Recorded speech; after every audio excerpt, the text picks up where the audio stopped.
যারা বাউল শিল্পীদেরকে অপমান করেন আপনারা ভালো হয়ে যান। বাউলরা সাধারণত নারী পুরুষ মিলে যৌনাচার করে, এটাই হলো তাদের ধর্ম আর এটাই হলো তাদের সাধনা। পরকীয়া তাদের ধর্মে বৈধ, গাঁজা পান করা তাদের সাধনায় বৈধ।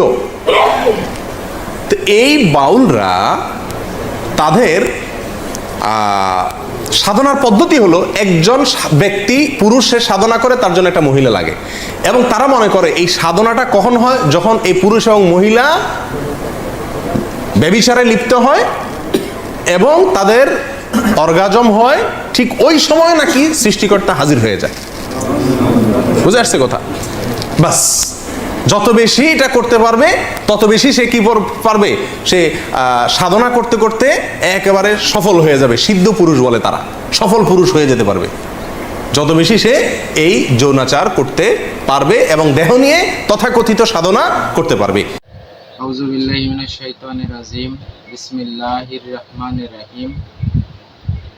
বাউল শিল্পী সম্পর্কে বর্তমানে এক ধর্ম ব্যবসায়ী মোল্লা মাতাল, হারাম টাকা দিয়ে যে খাবার খায় সে হারামখোর মাতাল। এই বক্তা নামের তক্তা বাউল শিল্পীদেরকে বলেছে, বাউল শিল্পীরা যে গানগুলা পরিবেশন করে, সাধন ভজনের যে গানগুলা পরিবেশন করে, দেহের মধ্যেই যে আমার আল্লাহ পাক থাকে, এইগুলাকে এই নাফরমান বক্তা বলেছে নারীদের সাথে সহবাস, সেক্স, বিনিময়। এইগুলা এই মোল্লা আসলে পাগল হয়ে গিয়েছে। এই মোল্লা সুস্থ জ্ঞানে নাই। এই মোল্লা যদি প্রকৃতপক্ষে সুস্থ জ্ঞানে থাকতো, যে বাউল গান শুনে হাজার হাজার মানুষ চোখের পানি ফেলায়, সেই গানগুলি সম্পর্কে এত খারাপ মন্তব্যরা করতে পারতো না। কারণ যার মনে যেরকম, একটা গল্প শুনছিলাম, এক পুকুর পাড়ে একজন অজু করতে গেছে রাত্রে, আর একজন চুরি করে হাত মুখ ধোয়ার জন্য গেছে। যে অজু করতে গেছে সে বলতেছে আমার মতো মনে হয় উনিও নামাজ পড়বে, আর যে ব্যক্তি চুরি করতে গেছে সে ব্যক্তি মনে করে আমার মতো আরো চোর এই এলাকায় আছে। ঠিক এই হারামখোর মাথার উপর রুমাল লাগাইয়া ওয়াজ কইরা বেড়াইয়া আর ভিতরে থাকে মাদ্রাসার কোন ছাত্রীর সাথে খারাপ কাজ করা, ওর মনে থাকে সবসময় এইটা। সেহেতু বাউল শিল্পীদের ওখানেও যে নারী যে শিল্পীরা থাকে তাদের সাথেও ওই রকমই করে, ওর এই ধারণা। ওই যে ওই রকম কেন যে মাদ্রাসার ছাত্রীদের সাথে এরকম করে, এরকম চিন্তা চেতনার ঠিক ওই পুকুরে রোজু করার চুরি করার যে ঘটনা হুবহুব মিলিয়ে দেখেন আপনারা, হুবহুব মিলে।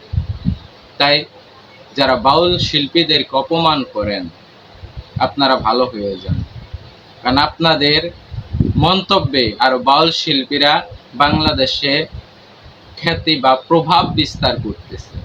আপনারা যত বেশি বলবেন সত্যকে ধামাচাপা দেওয়ার জন্য পারবেন না, বরং আপনাদের ভিতরকার যে মিথ্যা, আপনারা যে লেবাসধারী ধর্ম ব্যবসায়ী এজিতের বংশধর, এটাই প্রকাশ করে দিতেছেন আপনারা। সেহেতু আপনারা ভালো হয়ে যান।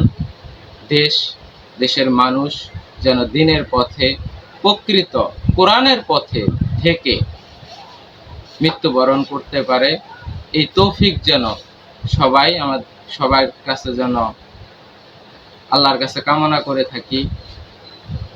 সকলকে যেন আল্লাহ পাক কোরআন মাফিক জীবন গড়ার তৌফিক দেয়, এই বলে আমার কথা শেষ করছি। সবাই ভালো থাকবেন। জয় গুরু।